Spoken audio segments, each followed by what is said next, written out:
CBSE Mathematics Class 12th, Exercise 10.1. Question number 1. Represent graphically a displacement of 40 kilometre 30 degree east of north. अब देखिए यहाँ पर मैंने direction show किया है. ऊपर लिखा हूँ नॉर्थ, जस्ट उसके नीचे साउथ और उसके राइट साइड में ईस्ट और वेस्ट लेफ्ट साइड में वेस्ट. अब नॉर्थ से 30 डिग्री, तो 30 डिग्री का एक एंगल मीन्स ON से 30 डिग्री का एंगल बने means PON is equal to 30 degree. अब OP की जो लेंथ है वो है 4 सेंटीमीटर. अब स्केल देखिए यहाँ पर 1 centimetre is equal to 10 kilometre, तो 4 centimetre will be equal to 40 kilometre.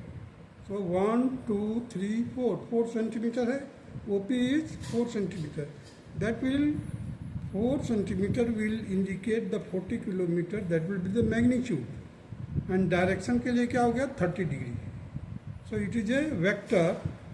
देखिए OP is 4 centimeter. Hence OP represent the required displacement. And NOP is 30 degree. Scale is 1 centimeter is equal to 10 kilometer. Now come to the question number 2. Classify the following measures as scalars and vectors. अब देखिए 10 kg लिखा हुआ है. 10 kg क्या बताता है? केवल मास, कोई डायरेक्शन की जरूरत नहीं है इसमें, only magnitude, that is scalar. 2 metre north east. अब देखिए 2 मीटर तो मैग्नीट्यूड हो गया, नॉर्थ ईस्ट क्या हो गया? डायरेक्शन हो गया. Hence it is a vector. 40 degree only direction show किया, मैग्नीट्यूड नहीं शो कर रहा है, so it is a scalar. 40 watts only magnitude, that is a scalar again. 10 raised to power minus 19 coulomb, that is a scalar.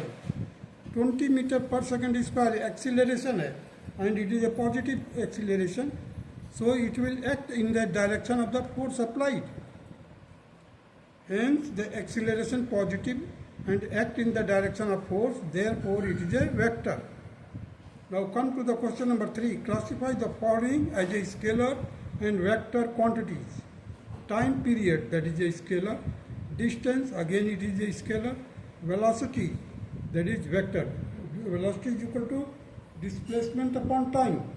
So displacement is itself is a vector, hence it will be, the velocity will be also vector. Work done, that is a scalar. Force, that is a vector. Force is vector. Now come to the question number 4. In a square, identify the following vectors. Co-initial means, co-initial का मतलब जिसका initial point एक जगह पर हो, means coincide करता हो जिसका initial point, तो उसको हम क्या कहेंगे? को इनिशियल. देखिए अब यहाँ पर A और D, जो A एंड D बोथ है, दे आर को इनिशियल. Now equal. अब देखिए B and D, B is also acting downwards. Arrow mark देखिए, इनका एरो हेड कहाँ पर है? टर्मिनल पॉइंट डाउनवर्ड्स है एंड दे आर पैरेलल. और इनका जो मैग्नीट्यूड है भी इक्वल है, डायरेक्शन भी सेम है, so they are equal. Collinear but not equal. Collinear तो है लेकिन इक्वल नहीं है. देखिए A and C. A is acting the this direction and C is acting just opposite to the A. A is acting in this direction and C is acting in the opposite direction. Therefore they are collinear being a parallel, but they are not equal because they are in opposite direction. Now come to the question number 5.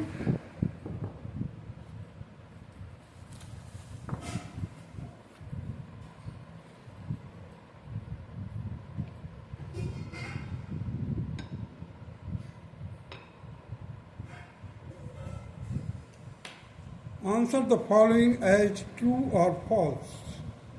अब देखिए vector A and minus vector A are collinear. True.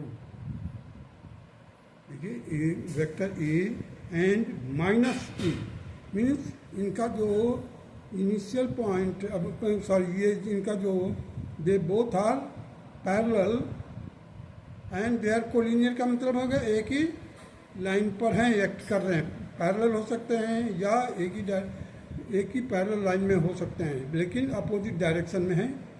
Now two collinear vectors are always equal in magnitude. False. Two collinear vectors are always equal in magnitude. कोई ज़रूरी नहीं है कि वो equal in magnitude होगा, हो सकता है डायरेक्शन नहीं हो। डायरेक्शन में they are not parallel. Two vectors having the same magnitude are collinear, ये भी फॉल्स है। Two collinear vectors having the same magnitude are equal, it is also false. So that's all. This question is over.